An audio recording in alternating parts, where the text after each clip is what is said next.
Commander Varric Thane's claws scraped against the ancient data core, sending metallic shrieks echoing through the abandoned archive. 3 solar cycles of hunting through forgotten vaults beneath Hegemony Command had led to this, a data crystal older than most civilizations, pulsing with secrets that could rewrite everything they knew about galactic conquest. The crystal's surface bore the seal of the First Survey Division, dissolved 800 years ago after what official records called administrative restructuring. Varric knew better. Organizations didn't get dissolved, they got buried when they discovered things too dangerous for public consumption. The division's final commander, Admiral Kesh Thyra, had vanished along with her entire staff on the same day their headquarters was sealed. No explanations, no investigations. Just a bureaucratic notation that the division's mandate had been fulfilled. As the crystal interfaced with his neural implant, waves of classified information flooded his consciousness like acid through his synapses. Conquest records spanning millennia crashed against his awareness in overwhelming torrents, world after world falling to hegemony fleets. The crystal cities of Nethys Prime cracked like eggs under orbital bombardment. The underground civilizations of Korvac flooded with toxic gas until their tunnel networks became mass graves. The floating colonies of Zephyr 9 plucked from their sky cities like fruit from trees before being processed into slave labor. The thermal wastes of Kronos 7 conquered after 37 days of grinding assault through landscapes that melted starship hulls. The ice tombs of Polar 12 pacified when hegemony engineers froze the planet's core, ending resistance through perpetual winter. The acid storms of Venom 3 absorbed after deploying atmospheric processes that turned the planet's deadly weather into a terraforming advantage. Every harsh world in 3 galactic sectors bore the same notation: conquered, pacified, absorbed. Every world except one. Sol 3. Classification: Death World Garden. Status: Approach with extreme caution. Varric's secondary heart stuttered as he processed the contradiction. A garden world classified as a death world. The tactical designation made no sense whatsoever. Garden worlds were paradise incarnate. Gentle gravity that didn't crush alien physiology, breathable atmosphere that sustained most known species, abundant liquid water that supported complex ecosystems. They were the prizes of galactic expansion, conquered within days and transformed into administrative capitals or recreational centers. Death worlds were nightmares given physical form, planets of acid rain that dissolved armor plating, crushing gravity that liquefied organic matter, atmospheric pressure that imploded starships, and predators evolved specifically to kill anything stupid enough to land on their surface. Sol 3's environmental readings painted a picture of impossible contradiction that challenged every assumption about planetary classification. Moderate gravity of 9.8 standard units, comfortable for most species. Oxygen-rich atmosphere with nitrogen buffer, breathable without modification.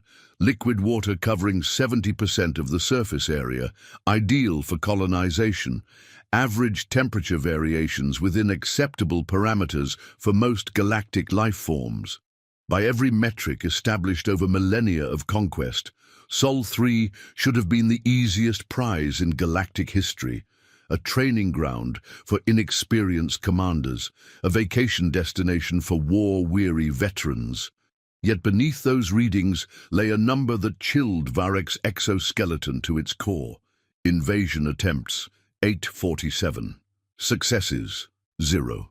The mathematical impossibility struck him like a plasma bolt to the cerebral cortex. 847 attempts by civilizations spanning the technological spectrum, from primitive chemical rockets to reality-warping dreadnoughts. Some invasions had deployed planet-killer weapons. Others had attempted subtle infiltration across decades. A few had tried negotiated surrender with overwhelming displays of force. All had ended the same way: empty ships drifting through the void like abandoned tombs. Varric dove deeper into the records, his consciousness fragmenting across thousands of classified files that painted an increasingly disturbing picture. Each invasion followed the same pattern: massive fleets assembled from the finest military hardware available, battle plans perfected by strategic computers and tactical geniuses, commanders selected from the most decorated officers in their respective civilizations. Each expedition launched with absolute confidence, supported by intelligence networks that had successfully predicted the fall of worlds far more dangerous than Sol 3. Each returned as ghost fleets, their crews simply gone. The first recorded attempt came from the Kitharan Empire, back when they still ruled half the Inner Rim, and their war fleets darkened the skies of 100 worlds. Admiral Keth Voss, the legendary victor of the Siege of Arcturus, and the man who had personally strangled the Crystal Emperor of Nethys Prime, commanded a fleet of 200 vessels carrying the most advanced war machines of their era. His pre-invasion analysis was flawless. Sol 3's inhabitants, primitive bipeds calling themselves humans, possessed no faster-than-light travel, no energy weapons, no gravitational manipulation technology, no quantum shields. Their most advanced spacecraft were chemical-powered projectiles that barely achieved escape velocity. Their weapon systems relied on accelerating metal fragments through controlled explosions. Their computing power existed in room-sized machines that processed information slower than a modern wrist chronometer. Admiral Keth Voss's final transmission was routine. Approaching third planet. Preliminary scans confirm primitive technology base. No orbital defenses detected. Population centers easily identified. Resistance minimal. Conquest imminent within 72 standard hours. 6 months later, automated distress beacons led rescue ships to the Kitharan fleet, still in perfect formation around Sol 3's natural satellite. Every vessel remained intact, its hull unmarked by weapons fire. Life support systems functioned normally. Food stores remained untouched. Atmospheric processors hummed with quiet efficiency. Crews gone. Not killed. There were no bodies, no blood, no signs of violence, not captured, no indications of boarding actions or forced entry, not fled. Escape pods remained in their launch bays. Shuttlecraft sat undisturbed in their hangars, simply absent. As if 300,000 experienced soldiers, engineers, and officers had decided to step outside reality and never return. The rescue investigation found details that defied explanation. Personal belongings remained exactly where they had been left. Meals sat half-finished on tables, still warm. Duty logs showed normal operations until they simply stopped, mid-sentence in some cases, as if the writer had vanished while holding the stylus. Most disturbing of all, the ship's computers contained no record of what had happened to their crews. Security footage showed normal operations, then sudden gaps where hours or days were simply missing from the archives. The gaps weren't caused by system failures or data corruption. They were perfectly clean deletions, as if someone with impossible technical expertise had surgically removed specific time periods without leaving any trace of their work. The Kitharan Empire never fully recovered from the loss. 300,000 of their finest military personnel vanished without explanation, creating a strategic vacuum that their enemies exploited within a generation. The Empire's attempts to investigate Sol 3 ended when their second expedition, a smaller force designed specifically for reconnaissance, suffered the same fate. After the third failed attempt, the Kitharan Empire collapsed entirely, though official histories attributed their fall to economic factors rather than the mysterious disappearances at Sol 3. The truth was classified beyond Black Ops levels and eventually forgotten as survivors died and records were sealed. Varric's investigation revealed that the hegemony's own involvement began 400 standard years later when Grand Admiral Zex Prime identified Sol 3 as the perfect training ground for inexperienced commanders. The planet's primitive technology level made it ideal for rookie invasions. a safe environment where young officers could gain combat experience without risking valuable resources or political embarrassment. The strategic logic was unassailable. Sol 3's inhabitants had barely achieved chemical spaceflight and showed no signs of developing advanced weapon systems. Their global political structure remained fractured into competing nation-states that spent more energy fighting each other than preparing for external threats. Their military technology relied on projectile weapons, chemical explosives, and primitive nuclear devices that could barely crack asteroids. Commander HFY Menschheit led the first official hegemony attempt, with 12 heavy cruisers carrying a complement of 30,000 troops, more than sufficient to conquer most civilized worlds. His pre-invasion analysis was exhaustive and thoroughly professional.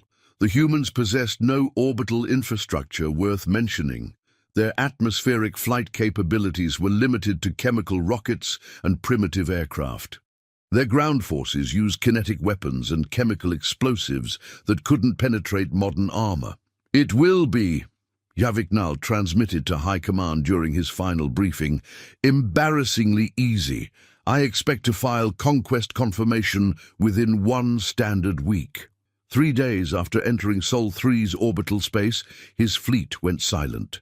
The pattern that emerged over subsequent centuries followed the Kythron model with clockwork precision. Every invasion began with overwhelming confidence, detailed intelligence analysis, and technological superiority that should have guaranteed success. Every invasion ended with empty ships and unanswered questions that spawned conspiracy theories and classified investigations. But as Varek's consciousness moved deeper into the archives, he noticed something that previous investigators had missed, or perhaps something they had been instructed to overlook. Hidden in the sensor logs, buried beneath layers of classified encryption that required his command-level clearance to access, lay fragments of data that painted a different picture entirely. The humans weren't primitive, they were patient. Recovered sensor fragments from the 17th invasion attempt showed impossible readings that challenged every assumption about human capability. Commander Yex Thol's flagship recorded brief contacts with unidentified objects moving between the empty hegemony ships. The objects showed no energy signatures that matched any known propulsion system, no mass readings that corresponded to conventional spacecraft, no thermal emissions that indicated life support systems, just distortions in space-time itself, as if reality was being gently folded and unfolded around objects that existed but refused to obey the fundamental laws of physics. The 23rd attempt provided even stranger data. Admiral Cosnell's battle group recorded transmissions in perfect hegemony standard, spoken by voices that analysis confirmed were human, but somehow possessed native fluency in a language their species had never encountered. The transmissions discussed tactical modifications to captured plasma rifles, gravitational field adjustments for improved shield efficiency, and quantum-level improvements to faster-than-light communication systems. They spoke with the casual expertise of engineers who had been working with alien technology for centuries, rather than the confused bewilderment expected from a species encountering advanced science for the first time. But that was impossible, according to every first contact protocol established over millennia of galactic expansion. The intelligence reports clearly established that humans had never encountered alien life before each invasion attempt. Their radio transmissions showed no evidence of external contact. Their cultural development followed predictable patterns of isolated evolution. Their technology progressed along expected lines without any of the sudden leaps that indicated outside intervention. The 36th invasion attempt recorded even more disturbing evidence. Commander Thol Kess's personal log, recovered from his empty flagship, contained fragmentary video recordings of his final hours. The footage showed human beings moving through the ship's corridors with impossible familiarity, discussing the vessel's design features with technical precision that surpassed that of its original engineers. One human, A female who appeared to be middle-aged by their species standards casually mentioned that the ship's power coupling efficiency could be improved by 12% through a simple modification to the quantum resonance chambers. She made this observation while serving what appeared to be a hot beverage to the hegemony crew, as if technological consultation and hospitality were equally natural activities. The 43rd attempt provided the most compelling evidence yet. Commander Yalis Kreen's flagship recorded extensive transmissions showing human technicians working alongside hegemony engineers to improve ship systems. The humans demonstrated not only complete understanding of alien technology, but active superiority in its application. A human male who introduced himself simply as David spent 3 hours explaining quantum field manipulation principles to hegemony scientists who had devoted their careers to the subject. His explanations were so advanced that the ship's computers required 17 processing cycles to translate his theoretical frameworks into mathematical models. When the hegemony chief engineer asked how a primitive species had developed such sophisticated understanding, David's response was recorded with perfect clarity. "We've had some time to study the problem." The recordings ended abruptly, followed by the same pattern of empty ships and missing crews. Varek's investigation led him beyond the official military archives to the psychiatric facilities of Nexus Station, where the galaxy's most dangerous minds were kept in therapeutic stasis. The facility's primary purpose was treating individuals whose exposure to classified information or traumatic events had rendered them unfit for normal society. Most patients suffered from combat-related psychological trauma or exposure to reality-altering technologies. Hidden among the war criminals and failed experiment subjects, Varek found them, 17 beings from different species, different time periods, all bearing the same medical classification, Earth syndrome. The classification itself was buried so deep in psychiatric literature that accessing it required Varek's command clearance, plus additional authorization from 3 separate medical boards. Earth syndrome was described as a specific form of post-traumatic stress disorder characterized by persistent delusions of impossible human capabilities, obsessive fears of human intelligence networks, and recurring nightmares about being recruited by humanity.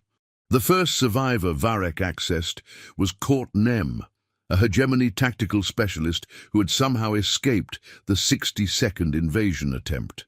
His medical file indicated that he had been found drifting in an escape pod 3 light years from Sol 3, suffering from severe dehydration and complete memory fragmentation. His testimony, recorded during brief moments of lucidity over several years of treatment, sent ice through Varek's veins. "They knew," Courtnam whispered through the neural link, his mind fracturing under the weight of memories that his psyche refused to accept as real. "They knew our names, our ranks, our service records, our mother's spawning pools. The human who greeted us at the airlock, she spoke Old Hegemonic, the ceremonial dialect that only the inner circle learns, the words we use for religious ceremonies and state functions." Oh, the medical assessment noted that Courtnem's knowledge of Old Hegemonic was limited to basic phrases learned during his military academy training. His ability to recognize sophisticated dialectical variations was highly questionable, which suggested that his memories might be manufactured or distorted by psychological trauma. But Varek knew better. Old Hegemonic required decades of study and cultural immersion to achieve fluency. The fact that Courtnem could recognize advanced dialectical usage meant that someone had demonstrated genuine mastery of the language in his presence. "She knew about Operation Starfall before we launched it," Courtnem continued, his voice growing smaller with each word. "Knew about the classified modifications to our battle plan. Knew about the backup strategies that were sealed in command-level encryption. She discussed our contingency protocols like she had written them herself. Another survivor, Zispel from the Trade Federation's 91st attempt, provided even more disturbing details during his therapeutic sessions. His medical file indicated severe anxiety disorders, paranoid delusions, and persistent nightmares about human recruitment centers hidden throughout the galaxy. "They offered us tea," Zispel repeated during every session, his mandibles clicking with nervous tension. Tea, as if invasion fleets regularly stopped by for social visits. The human, he called himself Robert, such a simple name for such a complex being. He discussed the aerodynamic flaws in our Hawk-class fighters while serving refreshments from what appeared to be a formal dining service. Zispel's technical background made his testimony particularly credible. As a senior engineer with the Trade Federation's military development program, he possessed intimate knowledge of spacecraft design principles and manufacturing specifications. His descriptions of human suggestions for improving Federation technology were detailed enough that medical staff had consulted with engineering specialists to verify their feasibility. Every suggestion was not only technically sound, but represented genuine improvements that Federation engineers had never considered. Robert suggested modifications that would increase our fighters' atmospheric performance by 18%, Zispel continued. When I asked how he knew about our design specifications, he said humans had been studying our technology for decades. Then he showed me schematics for improvements we hadn't even begun researching yet. The psychological evaluations revealed a consistent theme across all 17 survivors. Every patient described encountering humans who demonstrated impossible knowledge of their species' technology, culture, military protocols, and personal information. Knowledge that should have required decades of intensive study to acquire. Knowledge they somehow possessed before first contact occurred. Most disturbing of all, several survivors reported that humans had provided them with technical information that proved accurate when later verified. Yeth Cole, a survivor from the 114th invasion attempt, had returned with detailed specifications for improving Rigelian plasma weapons.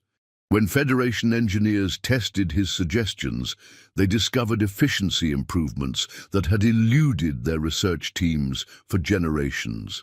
Nex Vila, found drifting near the outer rim after the 128th attempt, carried in her personal effects a data chip containing mathematical proofs for faster-than-light communication protocols.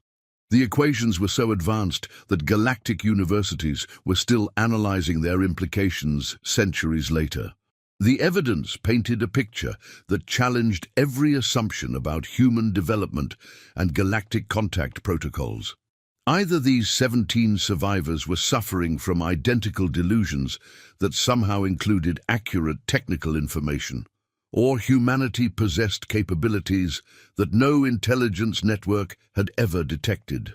Varick's digging into the deepest archives revealed why Sol 3 had never been properly catalogued, despite 8 centuries of invasion attempts.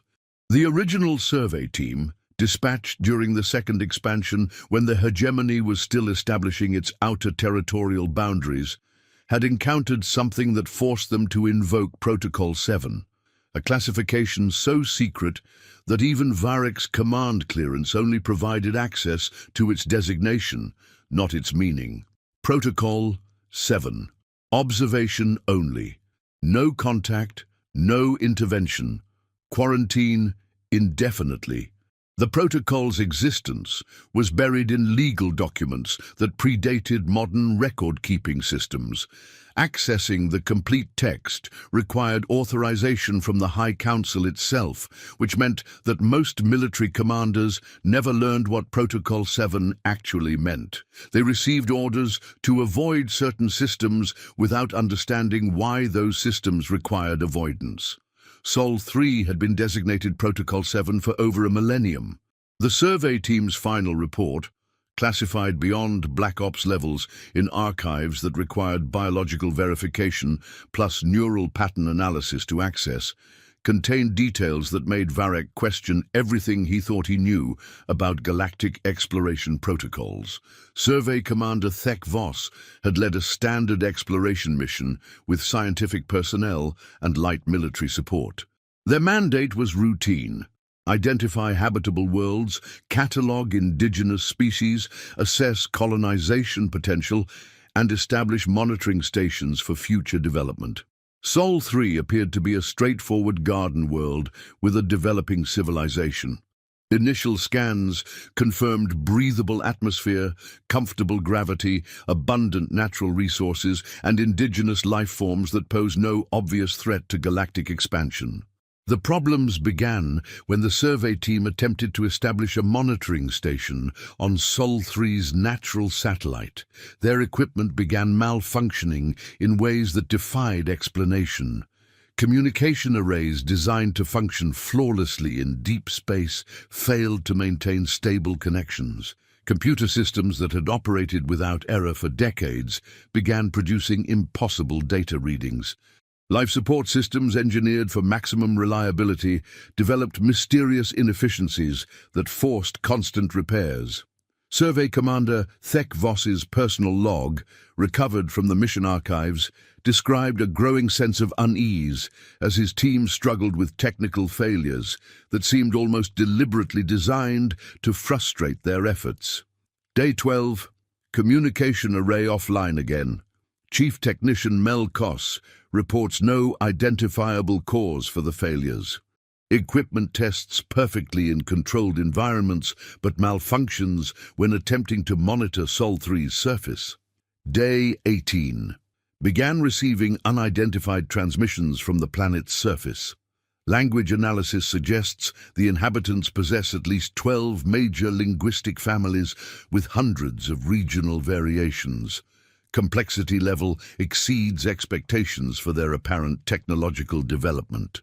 Day 25. Strange incident today. Lieutenant Velnoth reported brief contact with an indigenous inhabitant near our monitoring station. The individual, apparently a young human female, spoke fluent survey standard and asked why we were having trouble with our equipment. When Velnoth explained our technical difficulties, she suggested modifications to our communication array that resolved the malfunctions immediately. Day 27. Incident impossible according to first contact protocols. No previous communication with Sol 3 inhabitants. No transmission of survey standard linguistic patterns to planetary surface. No explanation for indigenous individuals' knowledge of our equipment specifications. The log entries became increasingly disturbing as Survey Commander Thek Voss struggled to reconcile his observations with established protocols and scientific understanding. Day 31. Multiple team members report similar encounters. Humans approaching monitoring stations with technical assistance, cultural information, and what appears to be detailed knowledge of galactic civilization. All encounters occur when individuals are alone, away from recording equipment. Day 36. Chief Scientist Cole Thane has compiled data suggesting that Sol 3's inhabitants have been observing galactic civilization for far longer than their apparent technological development should allow. Radio telescope arrays on planetary surface show modifications that could theoretically detect faster-than-light communications across multiple star systems. Day 40. Emergency session with senior staff. Evidence suggests Sol 3 inhabitants possess comprehensive intelligence about galactic powers, military capabilities, trade routes, and political structures. Information accuracy exceeds our own strategic databases. Day 42. Recommend immediate reclassification. Species demonstrates preternatural adaptation capabilities. Suggest long-term monitoring from maximum safe distance.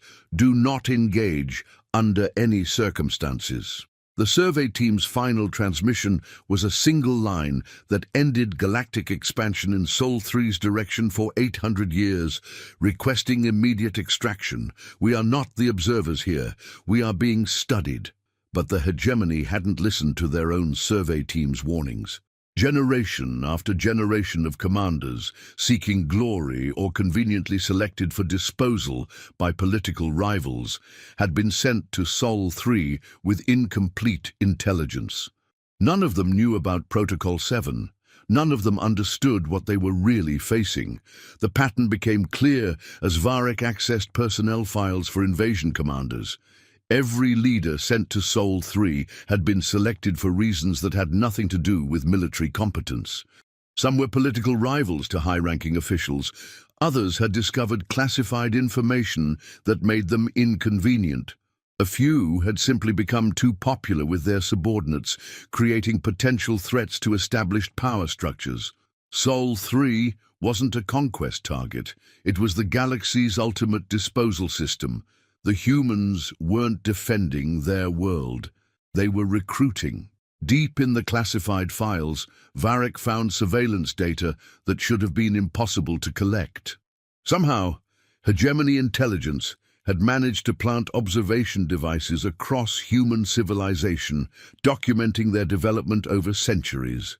The methods used to deploy these devices were classified beyond Varek's clearance level. But their existence proved that humanity had been under continuous observation for far longer than official records indicated. What the surveillance revealed defied every assumption about primitive species and natural development patterns. Human cities weren't the chaotic sprawls typical of developing civilizations, struggling with rapid technological advancement. They were precisely engineered environments with infrastructure designed to support populations far exceeding their current numbers. Transportation systems included redundant networks that could handle traffic loads 20 times greater than necessary. Communication grids possessed bandwidth capabilities that wouldn't be fully utilized for centuries at their current development rate. Power distribution systems incorporated efficiency improvements that most galactic civilizations only achieved after millennia of refinement. Their primitive internet carried data streams sophisticated enough to coordinate global operations in real time with encryption protocols that challenged even hegemony code-breaking systems. The network's architecture included hidden layers and shadowed communication channels that suggested purposes far beyond civilian information exchange. Most intriguingly, their chemical rockets incorporated design elements that wouldn't be out of place on hegemony vessels. Guidance systems used mathematical principles that implied understanding of multi-dimensional navigation. Fuel efficiency calculations demonstrated knowledge of reaction mass optimization that typically required centuries of spaceflight experience to develop. Heat shielding materials showed molecular engineering that suggested familiarity with re-entry physics across multiple atmospheric types. But most disturbing were the humans themselves. Surveillance footage from the past century showed ordinary human civilians demonstrating capabilities that should have been impossible for a species isolated from galactic civilization. A farmer in rural Mongolia casually discussing quantum field manipulation principles with children who absorbed the information as naturally as learning traditional folklore. A street musician in São Paulo incorporating mathematical harmonics based on galactic musical theory into her compositions, creating resonance patterns that influenced listener emotions with precision typical of advanced psychological warfare techniques. A janitor in Tokyo whose casual sketches, discarded in waste receptacles and recovered by surveillance teams, showed detailed schematics for faster-than-light engines that improved upon current hegemony designs. When intelligence analysts tested his theoretical frameworks, they discovered efficiency improvements that their own engineers hadn't considered. The humans had been ready for galactic contact for centuries. They'd been waiting with the patience of a species that understood exactly when contact would occur, and precisely how to manage it. As Varek pieced together evidence from hundreds of sources, a terrifying picture emerged that challenged everything the galaxy believed about human capability and intention. Every failed invasion had been a carefully orchestrated learning experience. The humans allowed themselves to be perceived as primitive while systematically studying each species that visited them, cataloging their technologies, understanding their weaknesses, and identifying their most valuable personnel. They allowed invasion fleets to approach their world, then engaged in what could only be described as the galaxy's most sophisticated recruitment program.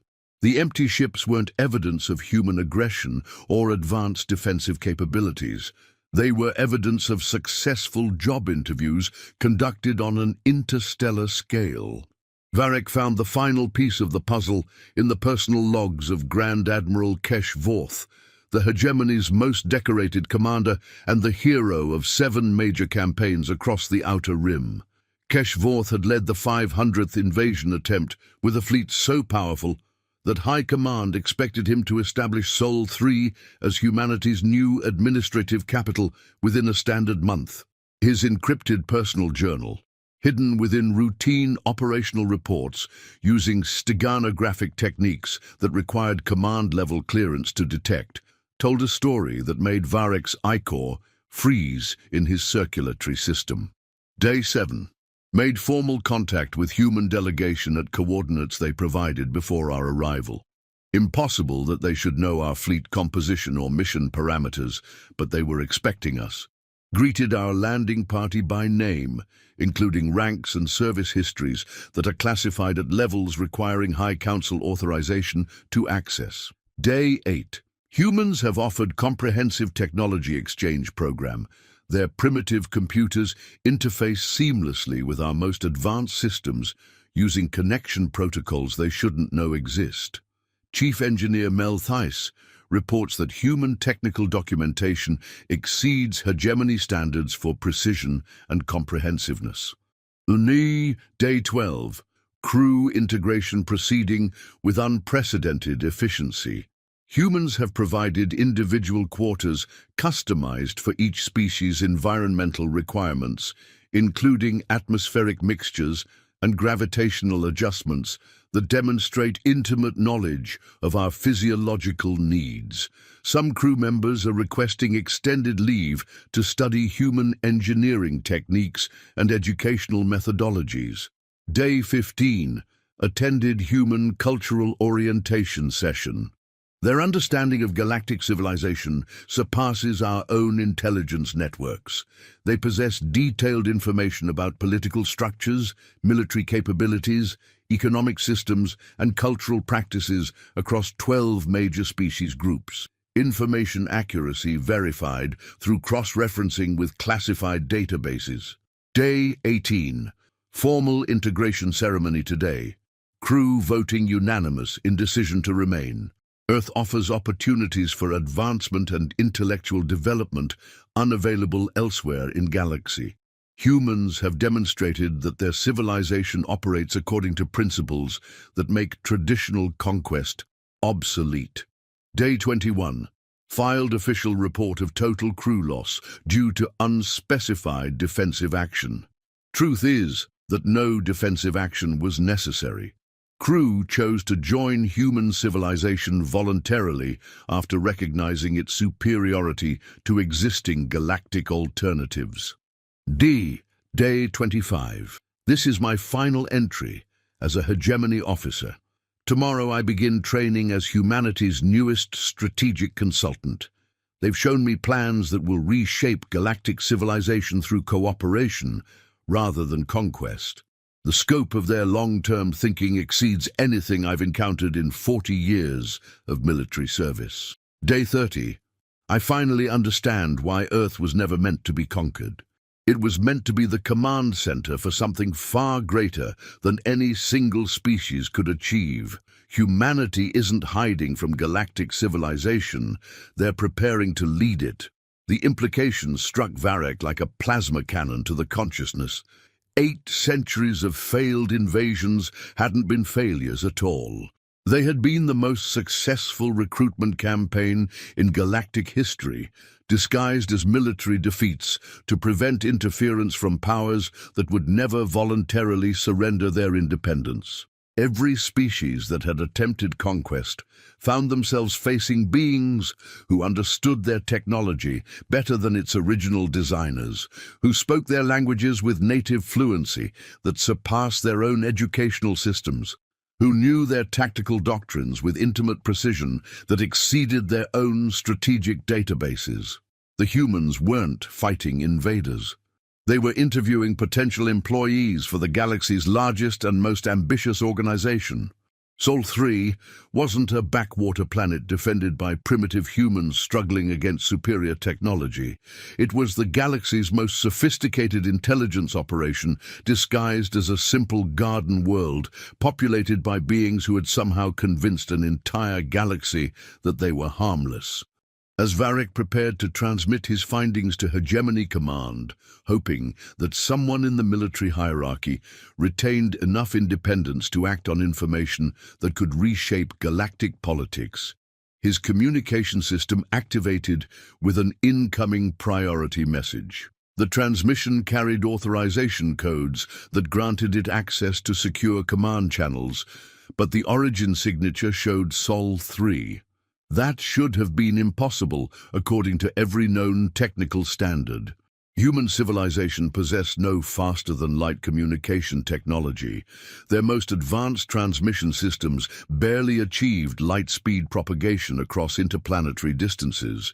Yet somehow they were accessing hegemony military networks with the casual ease of authorized personnel. A human face appeared on Varric's screen. Middle-aged by their species' standards, unremarkable in appearance, except for eyes that suggested depths of intelligence typically associated with beings who had lived far longer than human lifespans should allow. The individual wore simple clothing that somehow conveyed more authority than most military uniforms, and displayed the kind of patient smile typically reserved for explaining complex concepts to children who weren't quite ready to understand them. "Hello, Commander Varric Thane," the human said in perfect hegemonic standard, complete with the subtle inflections and ceremonial pronunciations that indicated familiarity with Varric's noble birth rank and family lineage. "My name is William Harrison. I've been monitoring your investigation with great interest. You've uncovered some fascinating classified material that most beings never get to see." Varric's claws locked around his personal sidearm, though he knew that energy weapons were useless against transmitted images. The gesture was instinctive, a response to threats that his mind couldn't quite categorize or understand. "How are you accessing secure hegemony communication channels?"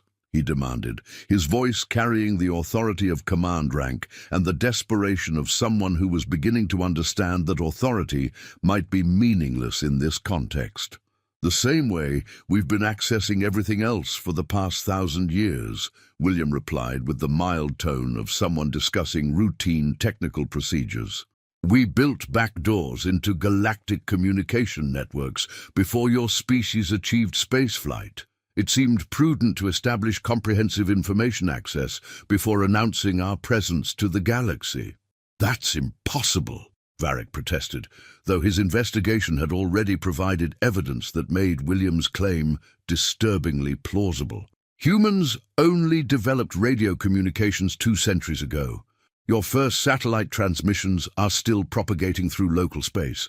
William's smile widened slightly, carrying hints of amusement that somehow managed to be respectful rather than condescending. "That's what we wanted everyone to think. Tell me, Commander, have you wondered why your investigation went so smoothly? Why you found exactly the evidence needed to piece together the complete picture? Why classified files that should have required years of bureaucratic approval became accessible with just your command clearance?" Ice crystallized in Varric's circulatory system as the implications became clear. Every breakthrough in his investigation, every perfectly timed discovery, every piece of evidence that fell into place with unprecedented efficiency, all of it had been orchestrated by beings who possessed comprehensive control over galactic information systems. You wanted me to find this," he whispered, his voice barely audible through his translator system.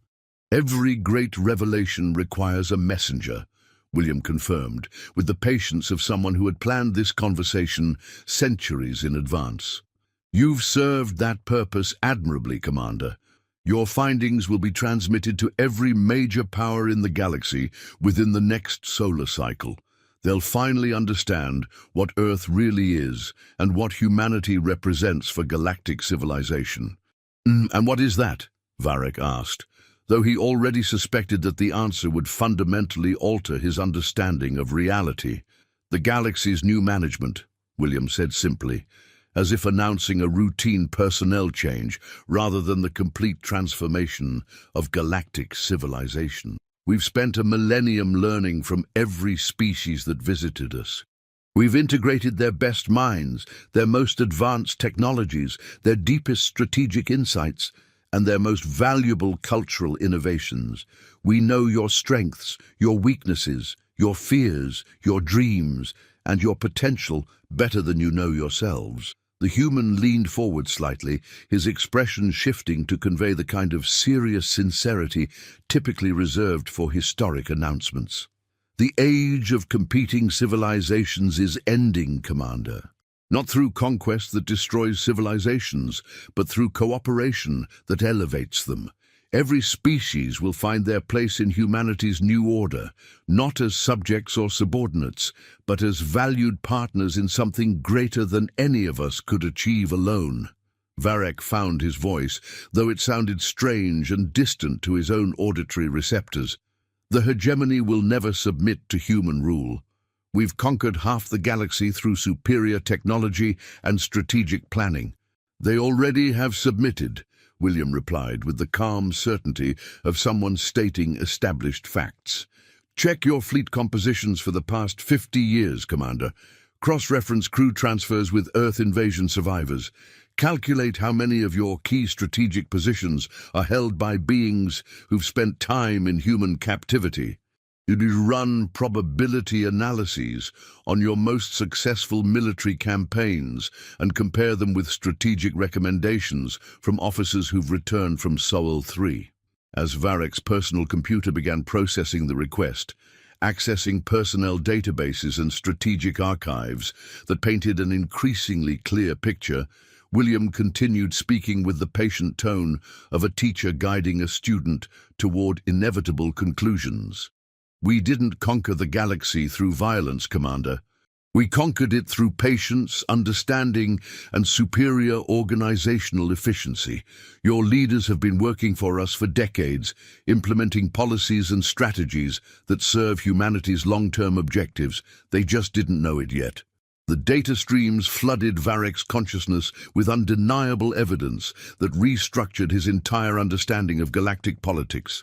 Thousands of supposedly rescued invasion survivors had been seamlessly integrated into hegemony command structures at every level, from junior officers to strategic planners to policy advisors. Battle plans across multiple campaigns bore the subtle fingerprints of human strategic thinking, efficiency improvements, casualty reduction protocols, and victory conditions that served long-term stability rather than short-term conquest. Trade agreements showed economic patterns that consistently benefited Earth's resource requirements and technological development. Diplomatic negotiations included terms that seemed favorable to all parties, but somehow always advanced humanity's strategic position. Military deployments followed patterns that reduced conflicts between major powers while increasing humanity's observational opportunities. You've been playing a game we didn't know existed, Varric realized, his voice heavy with the weight of comprehending how thoroughly his civilization had been outmaneuvered by beings they had dismissed as primitive. The longest game, William confirmed with satisfaction that seemed genuine rather than gloating. Chess masters don't announce checkmate on the first move, Commander. They develop their pieces, control key positions, and guide their opponents toward inevitable conclusions. Humanity has been developing our position for 1,000 years, and now it's time for the final phase. The transmission began to fade as William prepared to end their conversation, but his final words carried the weight of historical inevitability. Your investigation has provided the perfect catalyst for ending this charade, Commander. Within days, every major power will understand that continued resistance is futile, not because we'll destroy them, but because we've already made their current systems obsolete. Thank you for your service to galactic civilization, William added with genuine warmth. When you're ready to discuss your role in humanity's new administration, we'll be waiting. Your analytical capabilities and command experience will be valuable assets in the transition period. As the screen went dark, Varric sat in stunned silence, processing the magnitude of what he'd uncovered and the implications of what was about to unfold across the galaxy. Sol 3 hadn't been defended by primitive humans struggling against superior technology. Earth had been the galaxy's most sophisticated intelligence operation, recruiting the best minds from every civilization while carefully maintaining the illusion of primitive isolation. Every invasion hadn't been a failure. It had been a successful job interview conducted on an interstellar scale. The humans hadn't been hiding their capabilities. They'd been demonstrating them to an audience that finally understood the audition was over and the real performance was about to begin. The galaxy had spent 1,000 years trying to conquer a world that had already conquered them.